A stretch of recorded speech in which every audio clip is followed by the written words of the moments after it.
कभी कभी मन करता है कि भीड़ के जरिए लिंच करके मारे गए पहलू खान की 85 साल की दोनों आंखों की अंधी मां से पूछूं कि देश में आया अमृतकाल तुम्हें दिख रहा है या नहीं दिख रहा है। लगातार चल रहा है कि कानून देश में कड़े बनाए जा रहे हैं, लेकिन भीड़ अनियंत्रित होकर के जिस तरह से लोगों को मारने का काम कर रही है, जिसे मॉब लिंचिंग कहते हैं। मेरे जनपद में, मेरे मंडल में 3 लोगों को छत्तीसगढ़ के अंदर मारा गया।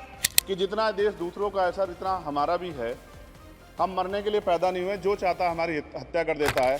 सरकारी भाषण की मजबूरियां होती हैं, सरकार की तारीफ करनी पड़ती है, लेकिन जिस एक शब्द के इर्द गिर्द पूरा भाषण बुना गया था वो था अमृतकाल।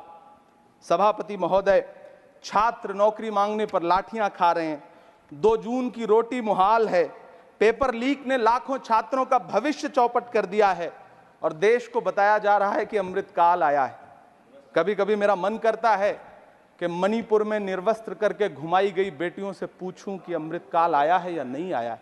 कभी कभी मेरा मन करता है सभापति महोदय कि देश के लिए ओलंपिक लाने वाली बेटियां जो इसी जंतर मंतर पर घसीटी गई, उनसे पूछूं कि अमृतकाल आया है कि नहीं आया है।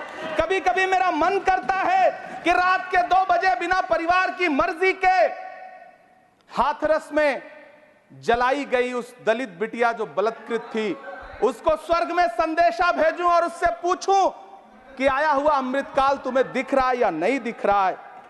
कभी कभी मन करता है कि मैं बिल्किस बानो से पूछूं कि देश में आया हुआ अमृतकाल तुम्हें नजर आ रहा है या नहीं आ रहा है।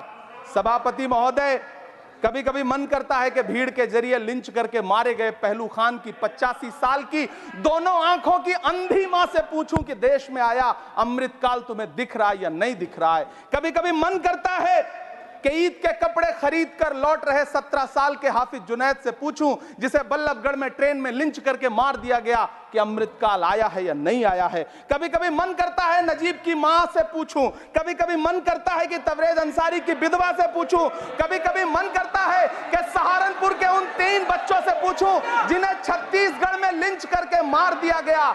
सभापति महोदय, कभी कभी मन करता है कि मैं गुजरात के चिखोदरा में क्रिकेट मैदान में लिंच करके मार दिए गए सलमान बोहरा के परिवार से पूछूं कि अमृतकाल आया है या नहीं आया है।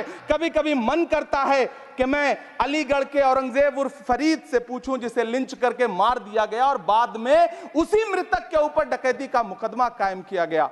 सभापति महोदय, ये कैसा अमृतकाल है?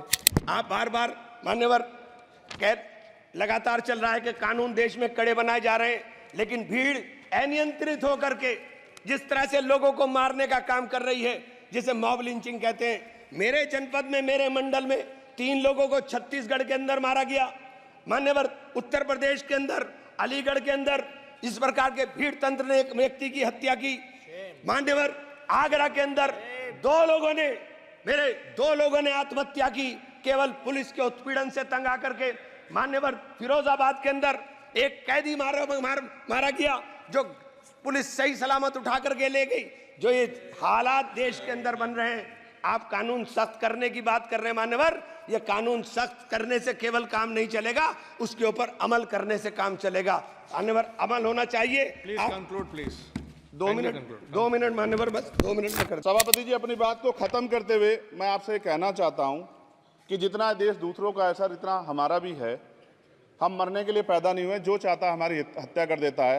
मूछे रखने पे, घोड़ी पे बैठने पे, मटकी छूने पे हमारी हत्या हो रही है। क्या बदला है सर? 70 साल बाद भी दलित पिछड़े मुसलमानों पे हिंसा नहीं रुक रही है। सर, मेरा आपसे संरक्षण के साथ ये आग्रह है कि इन घटनाओं को रोका जाए और देश किसी की बपोती नहीं है। देश संविधान से चलता है सर, और संविधान से चलेगा। संविधान छेड़खानी बर्दाश्त नहीं की जाएगी सर। धन्यवाद।